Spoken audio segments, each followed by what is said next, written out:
Okay. He said he started recording anyhow, mate, whenever you want to start. Okay, fine, thanks.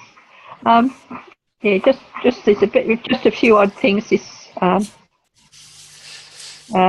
tonight. I've had I think I sent out an email earlier in the piece with a lot of information on it. Now Judy and Norm I think they're back in France. They're getting home on the 13th. So that they may or may not be online today. I've been making sort of alternative arrangements in case I'm not available for Dream Cricket, so I'm not quite sure where to go with that. I've been sending Judy copious emails. Just for those of you who don't know, I've been seeing a neurosurgeon, and I've got to have surgery on my neck, and I don't quite know when it's likely to be. I should know better by tomorrow. So that might knock me out for Dream Cricket. So I'm trying to do, I think I've got it pretty well up to speed. Rick's online with everybody, and we're just going to confirm numbers next week, the beginning of next week, when school goes back. So that the smaller schools, we've got to confirm numbers with those. So we thought we'd have about 70, but at the moment I've got 32, about 40, I think, confirmed. But I've got to hear from Buttawang and two of the local schools. There's Huskisson and St George's Basin. So, yeah.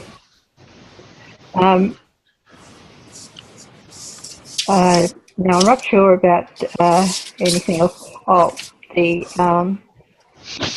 Judy's got the orders in for the RDU store for conference.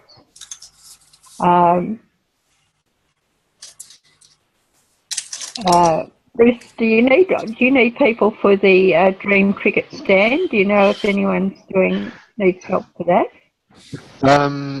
Jonathan has said that he's got 2 people from Canberra Sunrise on the Friday, and right. I'm going to be there on the Friday as well. Then he'll be back on the Saturday. But I'm sure if people from the E-Club are going to be at the conference, I'm sure if you go and see Jonathan on Saturday morning, that he'd be more than happy to have some relief and assistance on the stand over the weekend. So yeah, he's going up to the Bowral Gala Day on the Friday.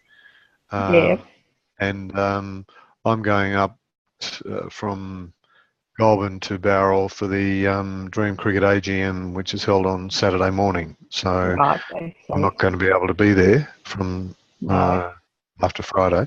But I'm sure if there were other people attending the conference, that he'd be more than happy to, to see you. I'm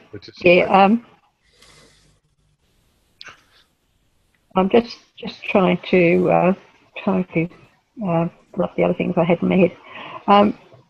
Ross and Lingle, of course, is still away. The 6th away tonight.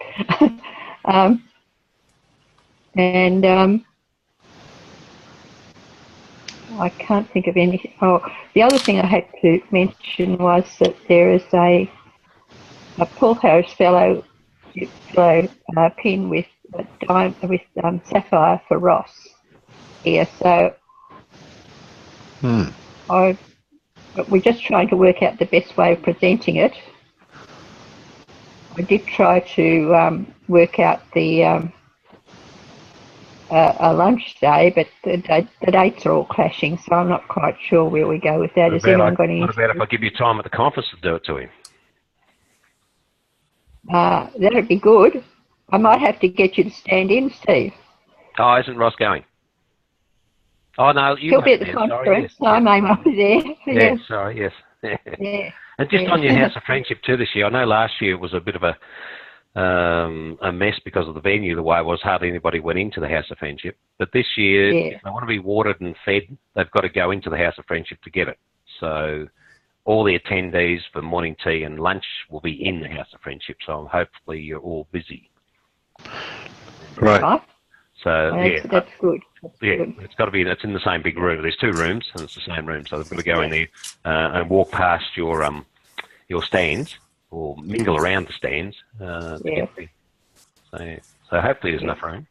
But in saying that, so far I think we've only had 140 to 50 registrations, and I know how slack this district really is at registering thing. I sent an email out today which I stuffed up. I don't know whether you've seen it, but I put the wrong date on for the conference and wrong start date. I put a 1 instead of a 2, and I immediately sent another email out after that. Then he had to correct it.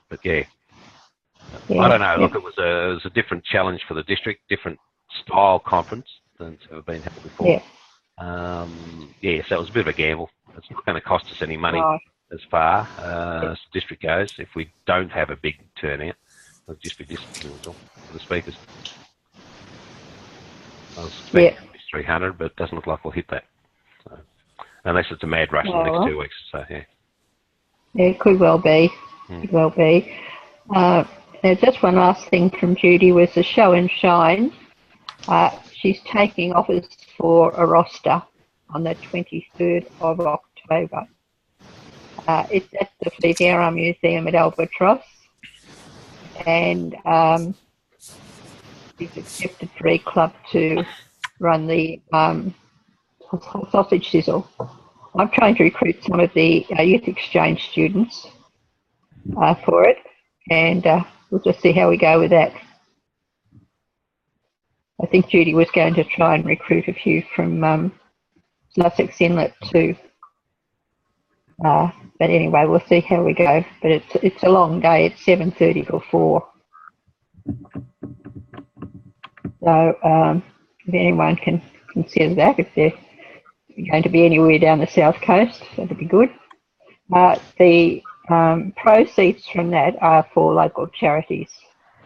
So we won't actually see anything into our coffers, but anything we make is going to be shared amongst local charities in the Shoalhaven.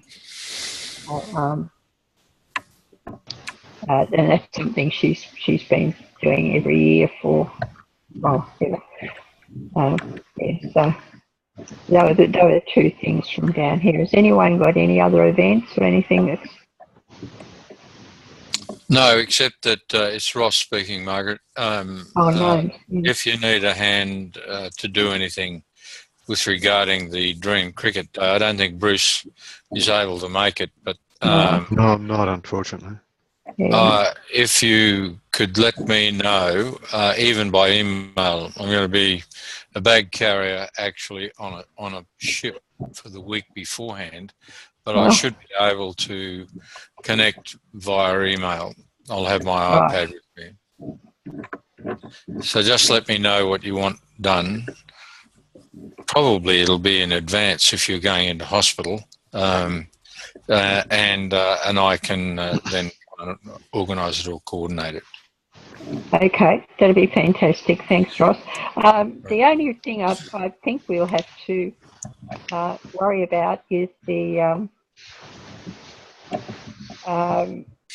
welcome and thank you, thanking people and welcoming everyone to the day. And it's running. Rick's got people coming at 8:30 in the morning, and he's organising that part of it. And he said they'll finish at 1 o'clock. Right. So, look, that'll be no problem. We'll get hold of that. And Rick's a great person with that as well. So there'll be no problem. Don't you worry about that at all. Yeah. So I think it'll run fairly smoothly. Yeah. Yes. Anyone? Yeah. I think that was all I had to say. Probably enough. I'm not. We'll go around everyone at the end of the meeting, but maybe we can welcome Steve now. And say hello to you, Steve. Thanks, mate. Do you want me to start now, or? Yep. Okay. Yes. Okay. As I said, it's not going to be anything whiz bang. I've made a habit of myself when I've gone to the club so far, as I said, number 31, is don't want to lecture any club and tell you, give you pep talks and all that, because you've been in Rotary, most of you, as long as I have been, or if not longer. You know yourself around the trap. So just first of all, I'd like to thank you, Margaret, for allowing me to come along and visit your club tonight. This is a first for me, obviously, and we'll see how it goes online. But if you look behind Margaret there, you'll see the theme for this year, and we've all been in Rotary for quite some time, and we've had themes. And Jeff, I must buy you a new one, or give you a new one, rather than have Light Up Rotary behind your head. Give you one of these great ones of Rotary Serving Humanity. As you're aware, we have had some funny themes over the year, and even one of Jeff's, Light Up Rotary, and being an Asian one, of course, Be a Friend, and other things that we've had for years and years and years. I think John Germ this year, not just because I'm DG this year, but because the theme he's come up with, I think we can add a couple of words every club could, like it could be the Rotary Club, the Brindabella Serving Humanity, because every Rotary Club in our district, at least, has been doing that since the day they were chartered, and will continue to do it until the day that the club folds, or all the members pass away, or whatever happens. Because it's not a theme you have to think about, because we do it. We do it in our daily lives, and we do it everything we do for Rotary, no matter what we actually do. I'd like to acknowledge the projects that you do and the assistance you give other clubs around your areas and in your local communities, and particularly the work that some of the members do at district level, and the work you've done in the past, the work that you're doing in the future, and two of them in the middle of the screen, Margaret with the Youth Exchange and Ross with Probus. And Ross and I worked before with the district training team, and I'm going to get him into something else in district, hopefully the next couple of years as well, rather than having him sit on his hands doing nothing. But it's certainly great to have people from a club working in district. There are clubs around the district that don't have representatives or haven't had any members work at district level. And I think it does open your eyes to Rotary and what can actually happen around. But it's an exciting year this year for the Rotary Foundation, of course, because it's its centenary. And I doubt whether Arch Clump would have had any idea when he went to Atlanta Convention in 1917 of what this thing called the Rotary Foundation was going to do over the 100 years. His idea was that we need a foundation to do good in the world. And it was met with a little bit of trepidation, of course. RI weren't too keen about this foundation thing he was talking about. So it took quite a few years before it actually got off the ground, and it was recognised by RI. And he fought with a lot of past RI presidents, although he was one himself. He fought with them and also with the board over how it was to happen. Its first donation, of course, about a month after the convention, was $26.50. And when I talk about dollars tonight, it's all in US dollars, of course, because that's what the foundation talks in and deals with. Their annual goal this year is $300 million, and I have no doubt that they will reach that, because over the last few years it's been getting very close to it, and with the celebrations of the centenary and the way that the clubs embrace the foundation, the Rotarians embrace foundation around the world, will certainly get to that figure so that we can do more good in the world. Of course, it's been spent a lot of money in the last 100 years, billions of dollars on projects in just about every country of the world. And most of those projects are still going, or things that they put the money in are still going today. So it's well and truly worth it. Locally in our district last year in 15-16, we gave about $191,000 to the foundation, and of that there was $135,000 in round figures that was given to the annual fund. The annual fund is the fund that we use to do the programs, do the projects, and give us the money for our global grants, our district grants. This year, I have no doubt that you're all aware that after 3 years, 50% of the money that each district gives, they get back in their DDF, what we call District Designated Fund. And this year we saw $53,000 coming back to the district. Of that $53,000, we were able to use $26,000 of it for district grants to the clubs. And 10 clubs applied for and got grants this year, 6 of them to do projects in their own local community, and 4 are doing them overseas. And the other $26,000, that $53,000, we used for global grants. $15,000 of it this year we're using again for a vocational training team from the South Pacific Islands, where we're bringing over a group of 12 midwives. Have all been confirmed now. They'll definitely be here. They'll be at the conference, and that'll be their first Rotary function when they reach Australia, because they're only arriving some on Thursday and some on Friday afternoon at the conference in Goulburn. So you'll be able to hear them speak at the conference, and also they'll be there all weekend to mingle with the Rotarians and to enjoy the fellowship from you. There's no other charity in the world that actually gives money back to its donors to do what they see fit with, to make up their mind. Get a district grant for clubs very easy. All you have to do is send a member to a foundation seminar. We're running 5 of them around the district next calendar year, starting with one at Tumut in March, going through to Canberra, Nowra, Bega, up the Southern Highlands and at Goulburn. So there'll be no reason. Then the President-elect just signs an MOU and fills out a little form if you want to apply for something, telling the District Grants Chair what you want, how much you want, and what you're going to spend it on. And there hasn't been a club so far in this district that's been turned down for any money. You may not get everything you ask for, because it depends on how much money we're getting back, and I don't know how much Mark will have to spend next year on these funds, and he won't know until June or July next year anyhow. So it's certainly something to aim for if you've got a project in mind, whether that project be in your local backyard in our far west or Northern Territory or overseas. It's certainly available there under that grant system to do that. Rotary International priority, of course, this year, as it has been for several years, is to end polio, as it is the district's first priority. We really are only this close. There are only 23 cases so far this year, and I'm hoping I'm right with that because I haven't actually checked the figures for the last couple of weeks. Our last 2 were seen in Nigeria. Nigeria has now been declared an endemic country again because we had 2 cases come out of young kids from the Boko Haram area, which was a great shame, but it was an area that we couldn't get in to vaccinate. And of course, Afghanistan and Pakistan are the other 2 countries. It's gone from 350,000 cases, though, in 1985 to now 23 this year. So we're achieving something, but we can't take the foot off the pedal. We still need about $1.5 billion to finish this thing off. And in January, when I was in San Diego for the International Assembly, the boss of the World Health Organization spoke to us there, and he was extremely confident that we would see the last case of polio in this Rotary year. And I think that would be something great for the simple reason not only one would have seen the end of polio, but also this thing was started by an Australian, Sir Clem Renouf, when he was RO President, and next year we can have an Australian who's going to be RO President to finalise it, so we can bookend the whole project of end polio by Australians. So it'll be something of a feather in the cap for all Rotarians in Australia, I believe.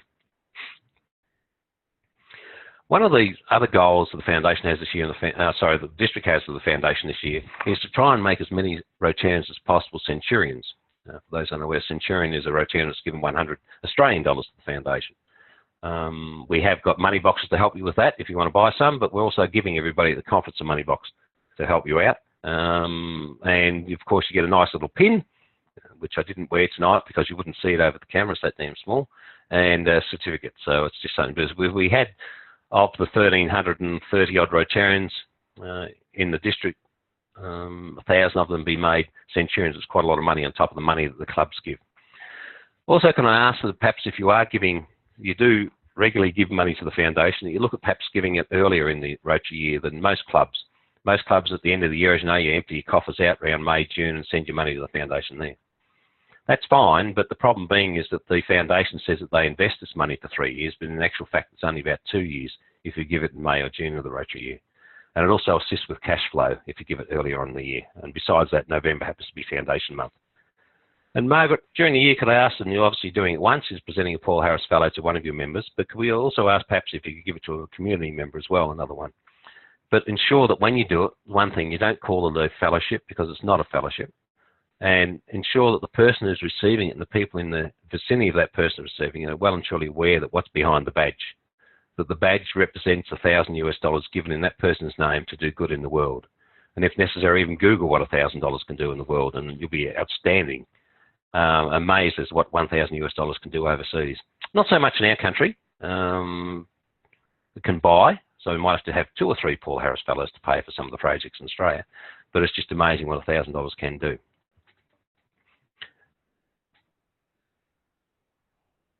It's also a changing year for Rotary, because I have no doubt most of you have been in Rotary for quite some time, have you?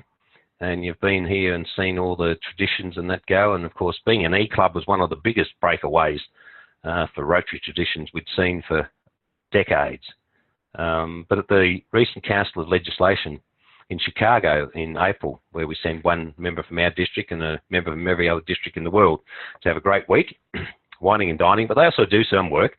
They look at legislation and rule changes that have been put forward by every Rotarian, or sorry, by grassroots Rotarians in the world, or Rotary clubs, even by the board. Changes that can occur to not only the RI constitution and laws, but also to the foundation, also to the clubs. Affects it.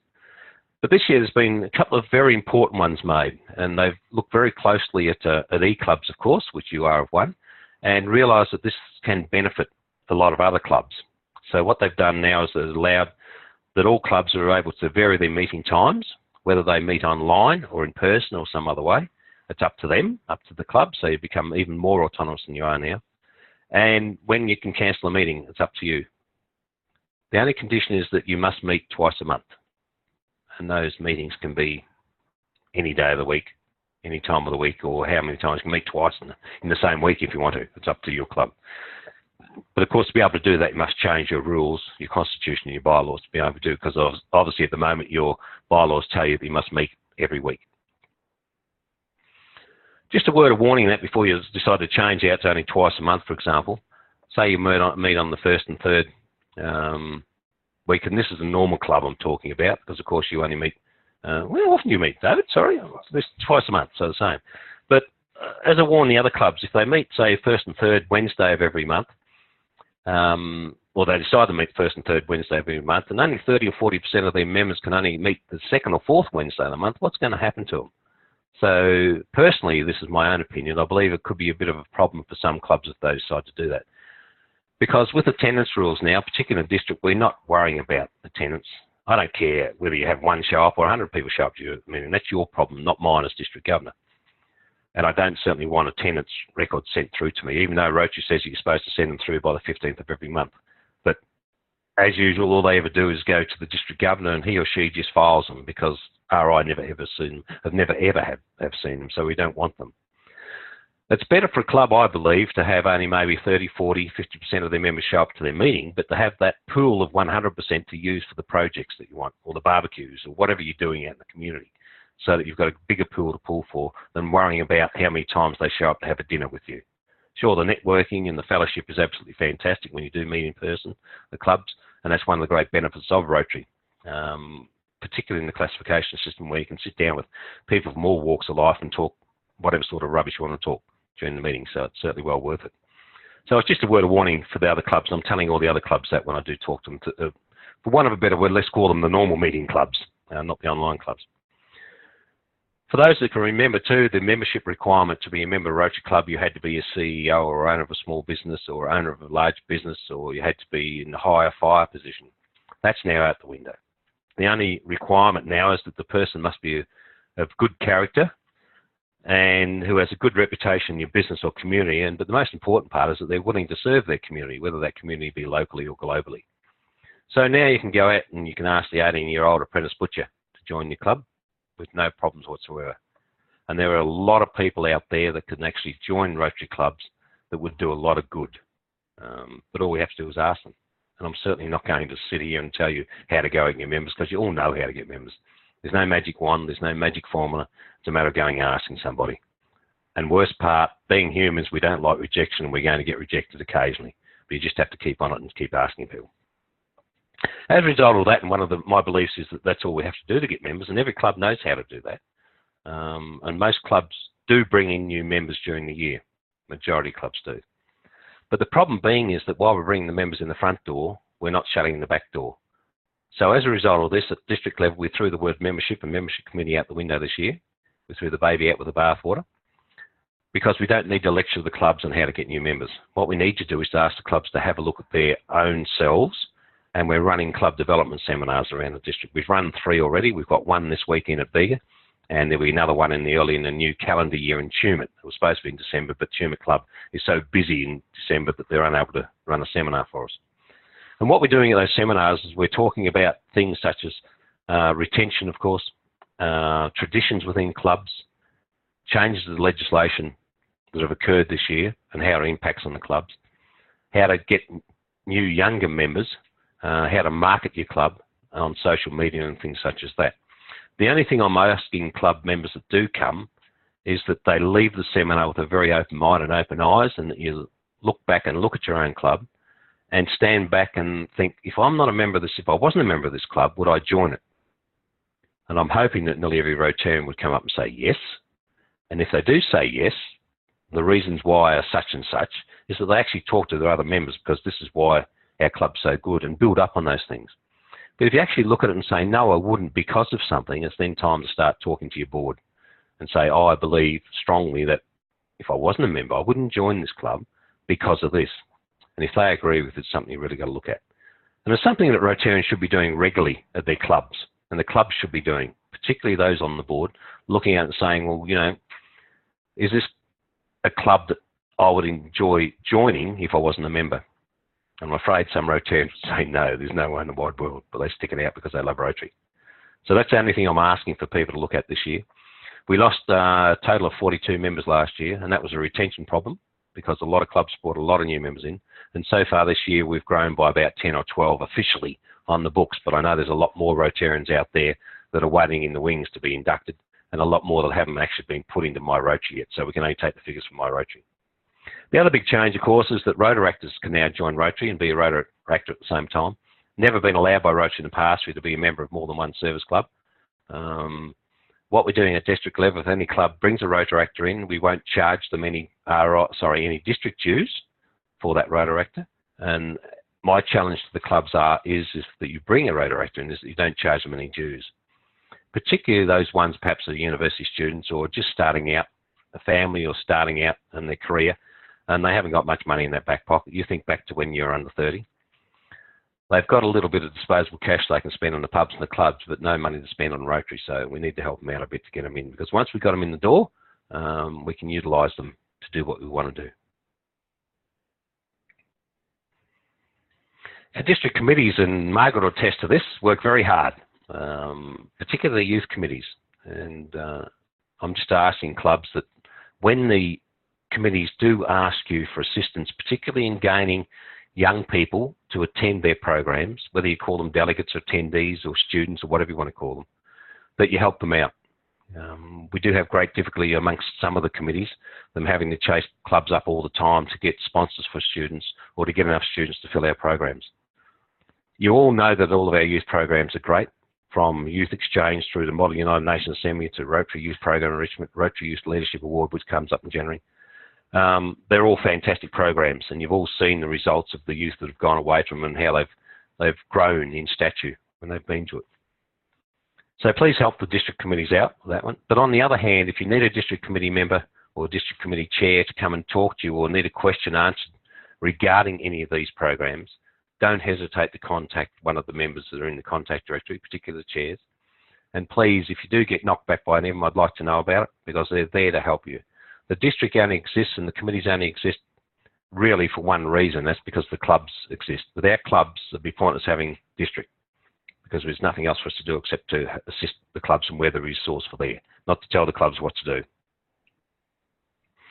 We spoke about conference before. It's on between the 27th and 30th of October, and as I said, it's a different format this year, and we don't know whether it's going to be successful or not. The main sessions are only on Friday, Saturday and Sunday morning. The programs now are finalised. We have some good speakers. The whole conference will be focused on Rotary programs. We're not paying big money for massive speakers, though in saying that, we have some good speakers such as Lucy Hobgood-Brown. Lucy is a Rotarian from Sydney. She was one of 6 women that were awarded the Rotary's UN Global Women of Action in January of this year. Very prominent lady. We have Corinne Wong, and you might know Corinne. Corinne was a Rylarian from Canberra. She assists the Rylar committee at the moment with marketing, but she's got PhDs coming out of every arm, I think, and also she was selected this year to go away to the Global Leadership Institute in America, and there's only 54 selected every year to go to that. And for those that haven't heard of that, I liken it to Rylar on steroids. So you've got to be pretty good to get selected to go to that. So I'm looking forward to hearing her. We have our own, of course, RI Director, Noel Travassis. Noel will be there for the President's and Assistant Governor's breakfast on Sunday morning and be talking to the attendees on Sunday morning as well. He can't make it before that. He'll be away himself until Saturday night when he's joining us for dinner. The Mayor has asked everybody that's attending, they'll be there on Thursday, come to a reception. Now, this has been a bit of a bugbear at the moment because I got a phone call from the council this afternoon and I have to send an email out tomorrow. It was supposed to be at 6:15 because the previous mayor told us to be at 6:15 for an hour, and it's free drinks and free nibbles at the Grace Milsom Centre. But now, because of a new council and new stuff they have to do, apparently on that day, the reception is going to be at 4:30. It's either at 4:30 or not at all, we've been told. Because apparently they have to be lectured over something, the new councillors as well as the mayor. So not happy with it, but I'll get an email out on that. And so for those that can attend, please come along. It's free. And make sure if you have registered that just check your receipts to make sure you did tick the mayoral reception, because I know a few have got back to us and said they forgot the ticket. I'm thinking full registration covers it, but it doesn't. You've got a ticket, so at least let the caterers know how many people are coming for it. We've kept the cost down of the full registration this year to 110. It's the cheapest conference we've had for several years in the district, and that will give you 3 lunches, 3 morning teas, as well as dinner on Saturday night. So the only other thing you've got to come up with is tours if you want to go on them. Tours are range in price from $10. I think the dearest is $28. And the only reason it is $28 is because the venue charges so much and also throws on afternoon tea for you. So the $10 one's just to cover the cost of the bus that we're using, the buses that use to go around the thing. What I want to achieve with the conference this year is to make it a win-win, not only for us, but also for the City of Goulburn. They've opened their arms up and everything up to Rotarians that are coming, and want it to be a big fellowship for you to learn about Rotary, a bit more about Rotary programs, to see what's on show and what's on offer in the House of Friendship, and also to enjoy one another's company and to have a good look at the City of Goulburn while we're there. We'll finish off with a Rotary barbecue, of course, a bit better than sausages, I've been told, by the Rotary clubs of Goulburn, and they've even promised me that they're not going to poison any of us, but only time will tell on that one. But President Margaret, thank you for allowing me to come and talk tonight and your members. It's certainly something different for me, and I've enjoyed it. I've had a great time here tonight at David's and Jenny's house. But of course, there's time now for questions or comments, or yell at me or what. But as I said before, the district is there for the clubs and for no other reason. So if you need anything, want anything, use us as a resource. That's the only reason we're here. So I'm open for questions at all.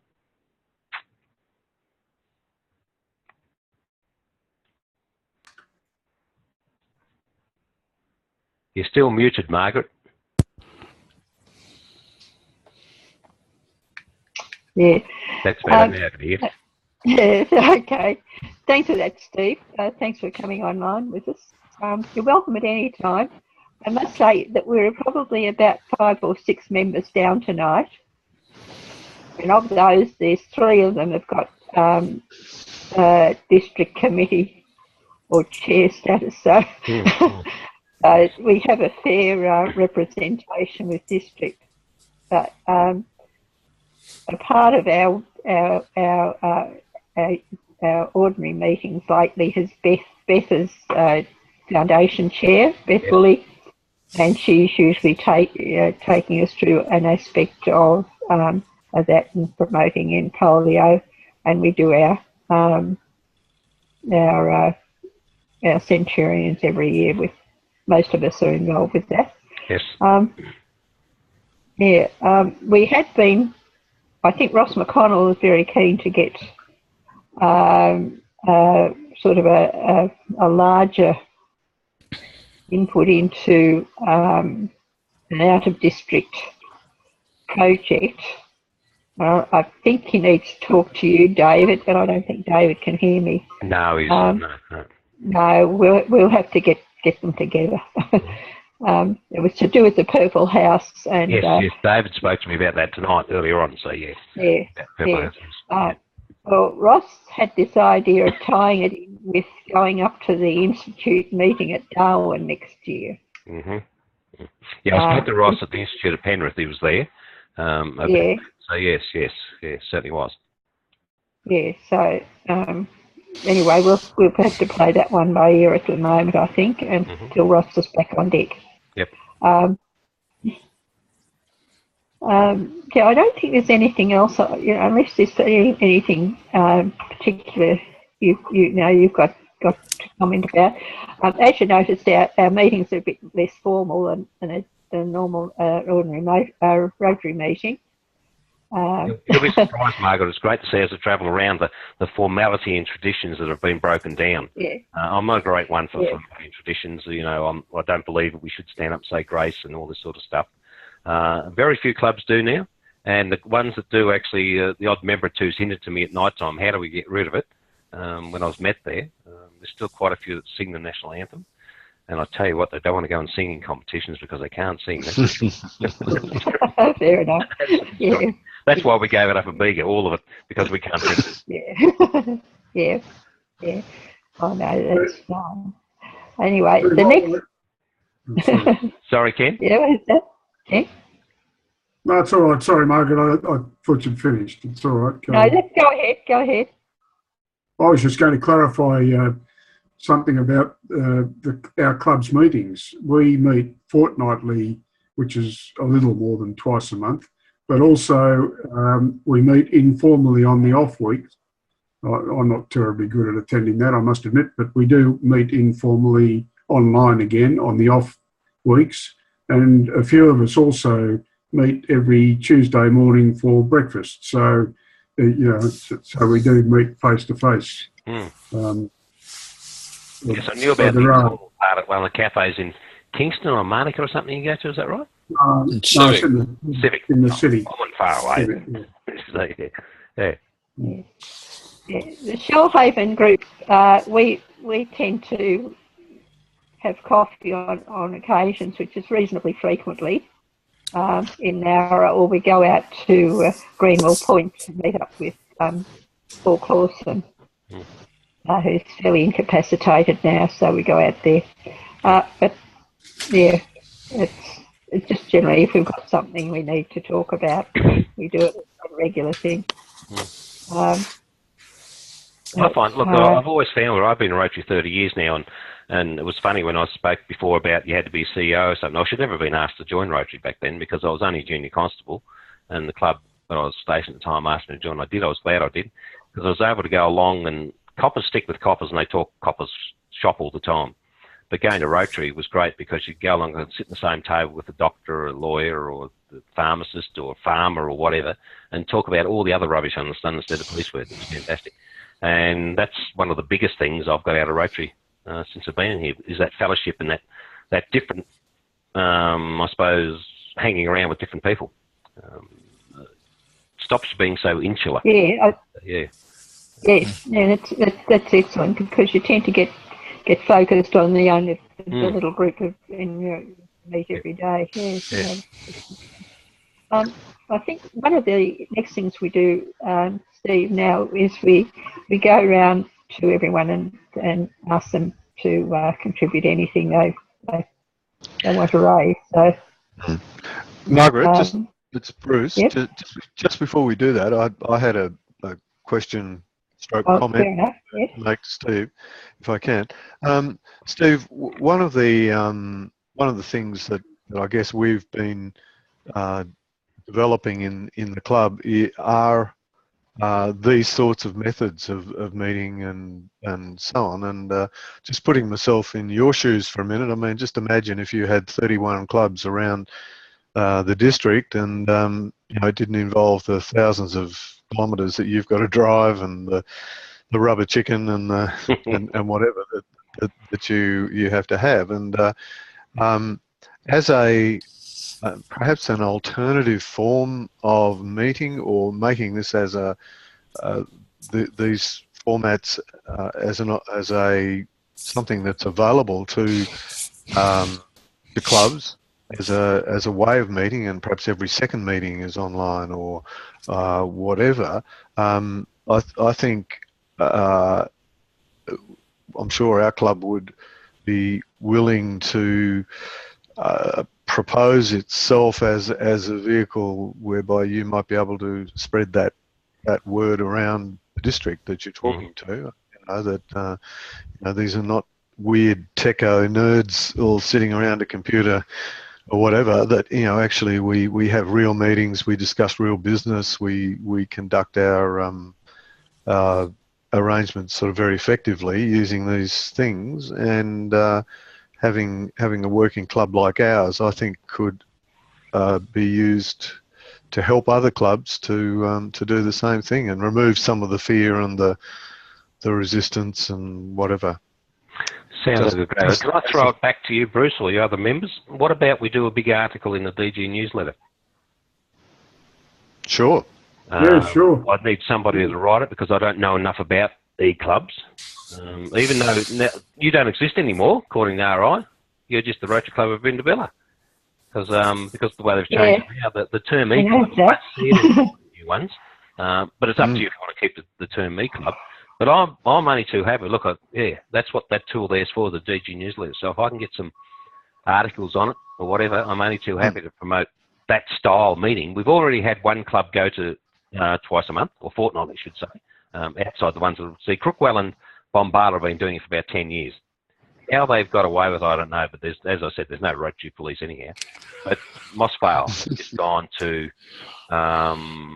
fortnightly, still meeting the normal way they met before.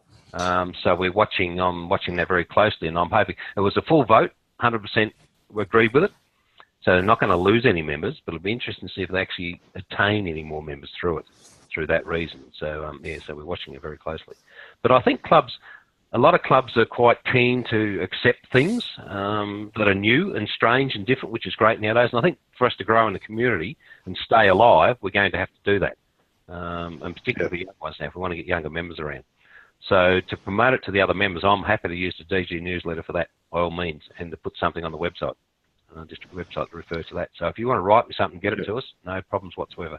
I think you're happy to do that. Okay. Just to add to that, if I can, and David, you might jump in here, but it may be worth. Probably not. Sorry, mate. Right. Yes, David. I was just wondering if we're just having a discussion about promoting the use of these types of online meeting programs. Right. Whether in fact is there a version of Zoom or one of the other programs which the district might be able to take up, which is then available to clubs to be able to all they need to do is to perhaps there's a district organizer in the system, and he could set up a meeting for individual clubs. Yes.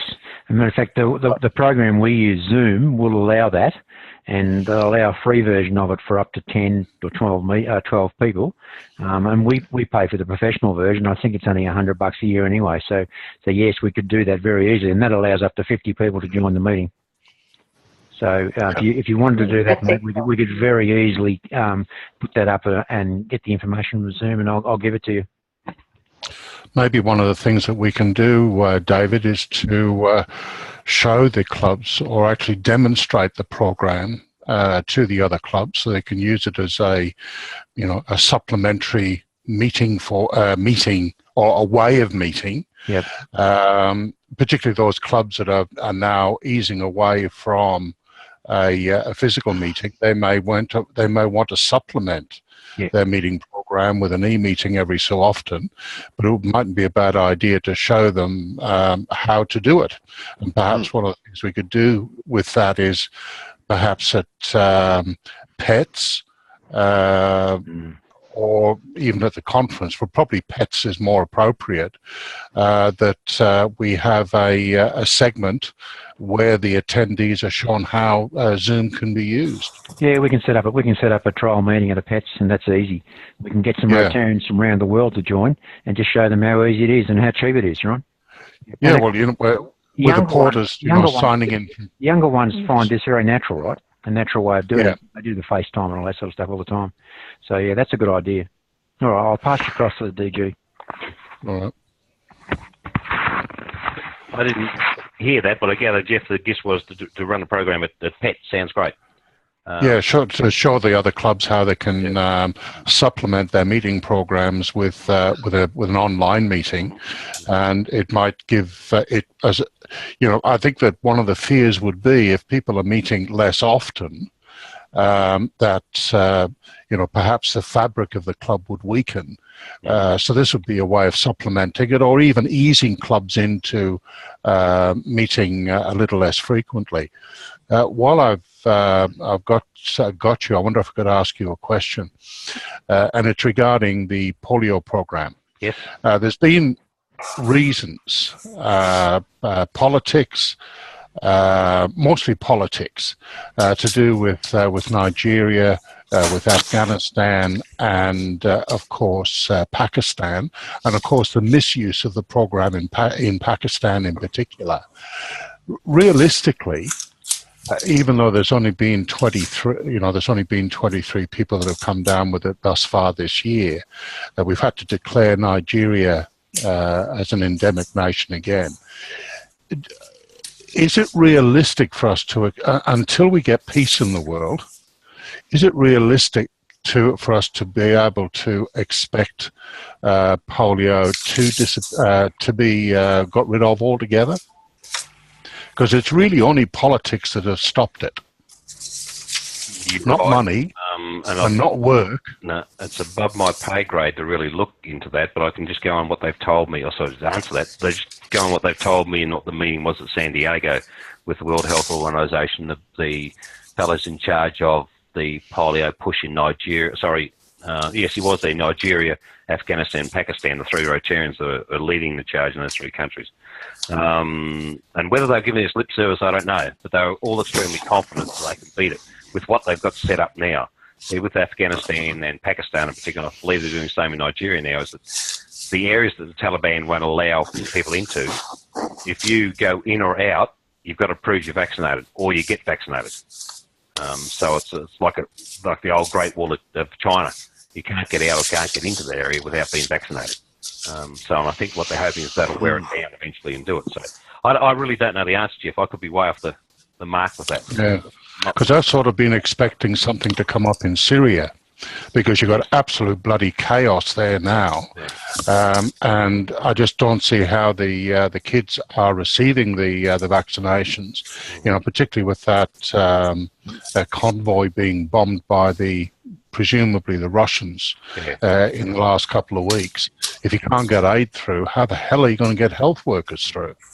So you've got to expect a flare up there. Particularly you've got ISIS militants moving around as freely as they seem to be able to in the Middle East.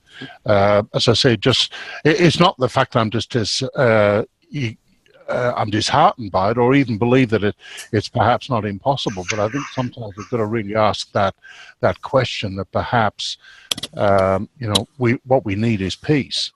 And until we get peace in the Middle East and in Africa, for that matter, I think that it's going to be very, very hard. And the trouble is, we're going to be pouring in billions to try and get rid of this problem. Basically, man's inhumanity to man in some countries is just making the work impossible. Yeah, and I don't think you and I are going to see peace in our lifetime in that area. No. Certainly not. So, which is a great shame. So, I don't know. I can just go on what I've told you, because that's the information I'm receiving, fact and thing, and I'm not privy to the inner workings of the polio hierarchy. Yeah. So I'd imagine they must. Yeah, I don't know. I'm hoping that what they're telling us is not just lip service. Yeah, that's all.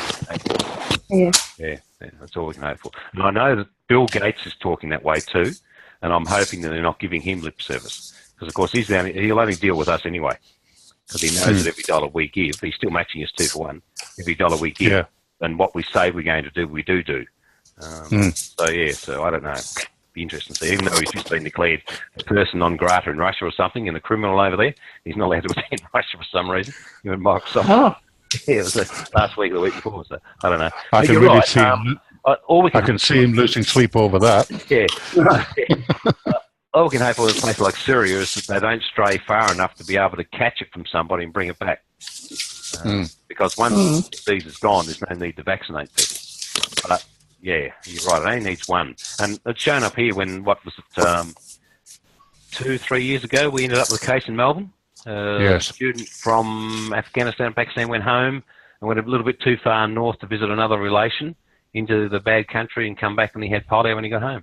There was a case last year in Europe that popped up, and it's only a plane right away. And as you said, with ISIS moving around, may only be a truck right away for them if they go to the wrong place, particularly if they match up with the Taliban and start joining things together into an endemic country and coming back again. So, yeah. I don't know, Jeff. I just live in hope that we're going to see the end of it Well, so do I. But apart from anything else, I think that the $1 billion or so that you mentioned that we need to raise, and we're going to have to continue doing that, continue inoculating people until such time as is beaten. In the meantime, there are other projects like the malaria project that we I believe should be replacing it. Are really sitting there on the shelf, so to speak, waiting for attention to turn to them. Yeah, and of course, malaria is killing tens of thousands. That's right. Yeah. And RI is definitely said at the moment they are not looking at any other program while polio's on. That's right. Even to the stage that they said in San Diego in January that if it's necessary, they'll take a break because we're all polio tired, worn out. And when we do beat it, is it then time to perhaps take a break for 1 or 2 years, and then look at something big? Don't know. And of course, the big thing is that look where malaria is compared with the Western world. Yeah. Do I need to say any more? Yeah. I think the great thing about the polio project is the fact that it's given, it's united or given a project to all Rotarians and to all Rotary clubs, a uniting theme. So in that sense, it's been very, very good. And I think we need to do the same thing again, because I think we are going to be getting to a situation where people are going to be starting to get tired with polio, and we need another project. We need another project as major project to work on. Yeah. It's interesting you said about what the polio benefits are of the program. Do you remember the last Ebola breakout in Africa? Yes. Yeah. They used exactly the same sort of system and things that were in place for the polio to combat polio against the Ebola virus. So what they learnt from doing polio, they're now using elsewhere too. So there has been an offshoot from this long, tedious thing of 35 years or whatever it's been, 31 or something. So, so it has got some benefits that way. But all we can do is hope, I suppose, live in hope. It's got to happen. We did it with smallpox, and maybe smallpox wasn't as bad as polio, and we didn't have the world in so much turmoil when we got rid of smallpox. We didn't have those, the big religious wars that are going on at the moment that back then when smallpox got rid of. They're able to get into places that they can't get into now. So, yeah. Just going back to, if I can, on to what Bruce was talking about as far as the pets and, Jeff, you were talking about pets, I think too. But perhaps in that article is we could maybe look at having a joint club meeting with your club online with a standard club at the moment. And I shouldn't use the word standard, but with another Rotary club. So you're having a joint meeting, because most of them have joint meetings at some stage during the year. It's just they've never thought about having a joint meeting with an online club or doing it online. And it wouldn't be hard to do, because just about everybody has particularly if we can jump into Zoom and use your license, even if it's only one the other end, like we did at Bega. I'm a member of Bega still, which is Knowles, and last year before, he's got a mate who's a Rotarian in England, and we threw it up in Data Protector, and I think we used Skype or Messenger, one or two or something. It was a great meeting. He spoke to us and we could speak back to him. He could see us and all that on one camera, albeit it was a big room, a bit messier than this setup. This is good because you can one-on-one, and when you hear somebody, you can actually see somebody talk, you can hear them talk. Whereas that way it's a little bit delayed using Skype and all that, So, but look, if you're prepared to offer joint meetings, let's throw it out there in the newsletter. Even the stages I'm prepared to put in, I haven't written it this month yet. Each month I'm supposed to write a letter to the presidents, and I'm quite happy to throw that in there as well. So. Yeah, there's something else I'd like to bring to your attention, Steve. I've mentioned it before to district, but nobody seemed to want to take it up. The University of Wollongong has a team that has been working on volunteering. There's a research team that have been working on it for for some time. They did some work with the State Emergency Service and one or two others in developing programs to attract new members. And one of the things that they started to develop for SES and others was a leadership program. and that as an incentive for younger people to come in. So it's a way of getting leadership training, which would be useful to them in their careers, and that has, as I understand it, has had some success. Now, the University of Wollongong said to, well, I approached them actually because I know they're members of the research team, as whether they would be willing to make that program available to Rotary, and they said they would. Right. But nobody has expressed any interest in following it up. Oh.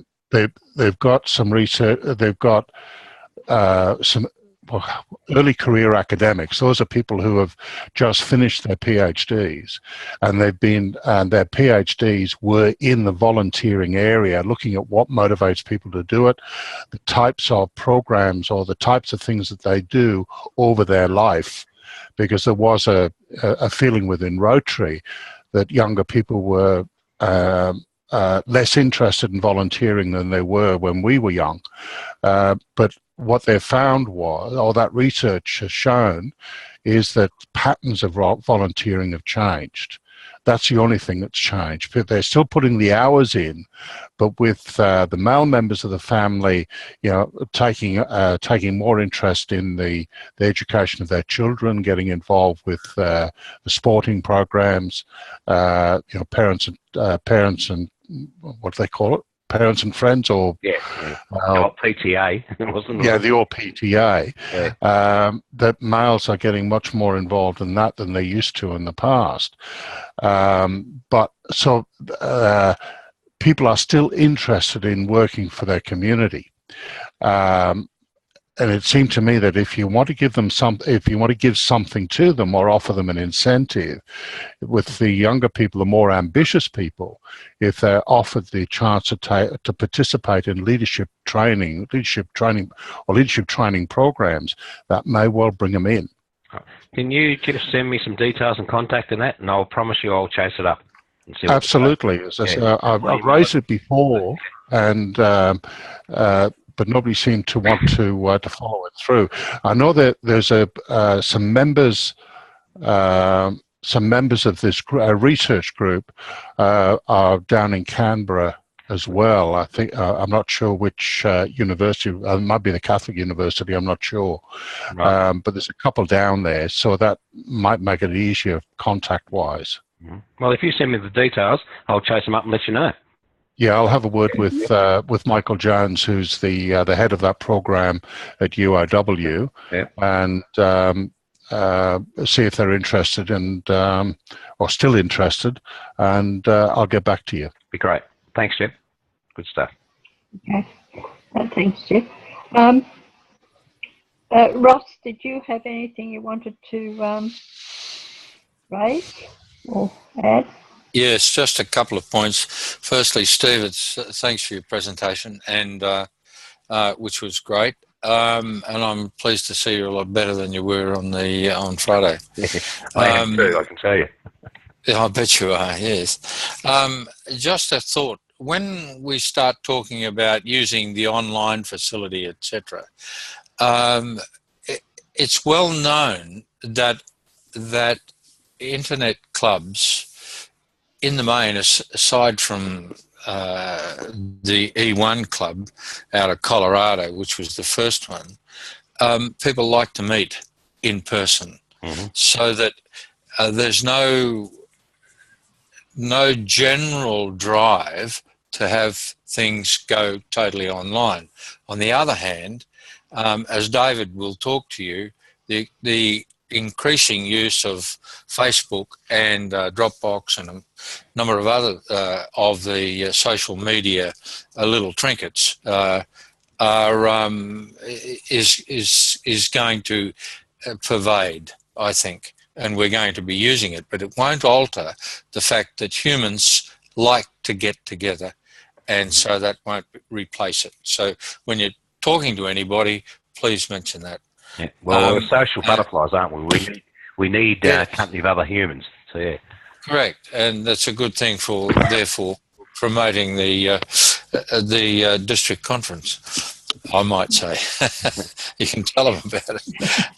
The other thing, that's all I have for you. Thanks. For Bruce, when you go to your meeting, which I won't be at, obviously, because I'm not an attendee, in Barrel, it seems it's one of dismay I have, a thought of dismay, that the people who organised the meeting managed to do it over our district conference. That's all I have. Thanks, Margaret. Thank you, Ross.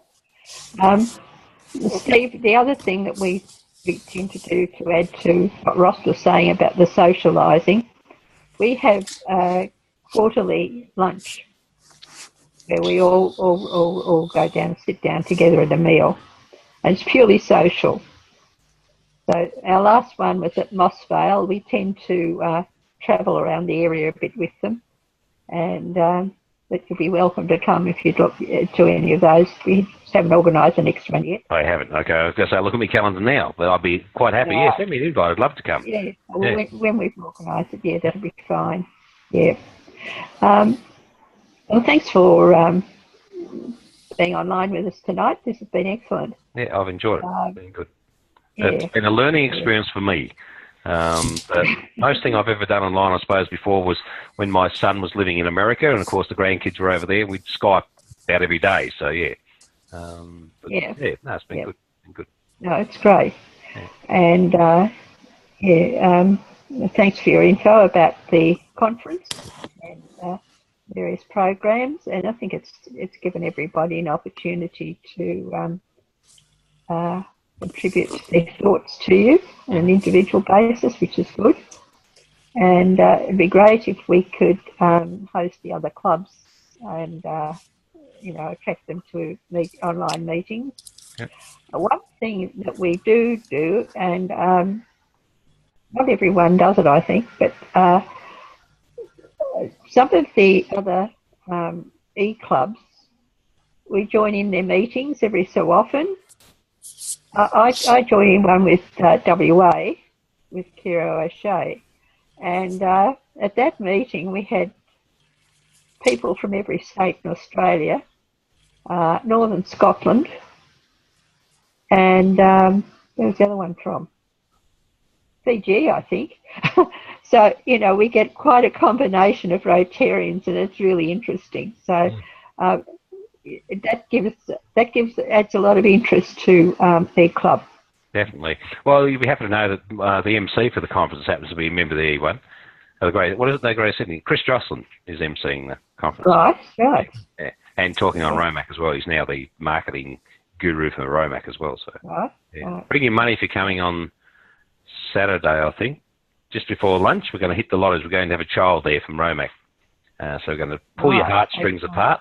And then as you go out for lunch, you're going to fill up the boxes or the tins as you go out. So Right. What better to hit Rotarian after they've seen a child in Romac for money. So that's great. That's one thing I noticed. Yeah, I omitted to mention, and you can just verify whether I've read it the right way. An email came in from Shelterbox this afternoon. You no longer donate a tent. They'll accept whatever you want to give at any time, because they're finding that it's better for them to have the donations in than people waiting to donate a full shelter box kit. Oh, I haven't heard. Who was that from, Riley? I can tell you. Yeah, I haven't read my emails for a couple of hours, and I certainly didn't see one like that. So it came in late this afternoon, but that makes sense, because they said that they need them so badly now they can't just afford for clubs to raise the $1,000 or whatever it is. Yeah, that's interesting. I know Tumut a year or so ago borrowed a shelter box and put it in an empty shop in the main street, and there was even one little old lady come up and gave him $1,500 straight away when she saw what it does, and they raised enough money in about 2 days for 4 shelter boxes or something. Unbelievable. But I can understand why they were doing that. You're much better, because your club may only be, say, give $500, and another club gives $200, and someone else gives $300. There's a shelter box in here. That's right. Yeah. So it's better than having the club sit on the money. Yeah. And it's the same with the foundation or anything. That's why everything's now pushing, because they know that Rotary clubs traditionally give their money in May or June. So they're trying to get the clubs to spread that out amongst the year rather than give it all in one hit at the end. So, pulling teeth with some clubs. That's the way we've done it, and that's the way we'll always do it. Tradition. How do you break down tradition with some of these Rotarians? But there's a lot going around. There's a lot of changes I'm seeing within the clubs. They're becoming a lot more relaxed. Even people say State Old Canberra Club, you don't have to wear a tie there anymore. So that's a big change for them. Our biggest club in the district now is Milton Ulladulla. They hit 55 a week or two ago, and won more than Canberra now. So they're our biggest club in the district, and they're quite proud of it too, and good on them. But as I said about retention, Canberra was 110 members, I understand, a few years back, and then now down to 54. So and it's not all deaf. There's no way it's all deaf. And even but the other great thing I do see in some clubs has been that they've got members that have got to the stage through age and health, they just can't come, but they're still keeping them on, either honorary members or friend or whatever. They pick him or her up and take them off to their club meeting every week. And it's a bit like the men's shed theory, is that it's there for the mental health of the men, the older men, which is a great program, and doing the same with the older members in the Rotary clubs, letting them come along, particularly the ones that are sitting at home at night. They get Meals on Wheels maybe, they see one person every 2 or 3 days, get them along to Rotary, involved in it. They can still talk, they can still have a great time. And that side of Rotary is really good to see amongst some of our clubs, really good to see. We're all going to get old with something we can't get over. I'm now 23 in some months, so I'm getting older. But, okay. Well, I think we've sort of reached the end of our meeting for the time. Thanks, Steve. Thanks for your input tonight. We've all really enjoyed it, I'm sure. Thank you. And we'll hopefully see you at a conference. Yes. And You get that neck of yours better. He's hoping. Okay, thanks. Thanks very much, Steve. Good. Yes. Thanks, Steve. Appreciate it. I'll put David back on to finish the meeting off with you. Okay, good. Thank you again. Thank you. Thanks, Steve. Cheers. You better have something. I've recorded the meeting, guys, so I'll run it up on our website and YouTube tonight so that the other members of the club, when they come back, can all watch it. Oh, thanks, David. That'd be excellent. Yeah. Okay. All right. Well, thanks, guys. Is that it for the night? No, before you go, David, don't forget the foundation dinner that's at Royal Canberra. Yep. Love to see you and Jenny there. Yep. No, we'll be there. Everil and I are going, for sure. The foundation dinner, I'll just ask you tonight, but we'll certainly go to that. And I'll probably see a lot of you on the weekend because I think I'm doing gnomes this weekend. So, yeah. Oh, are you? Yeah.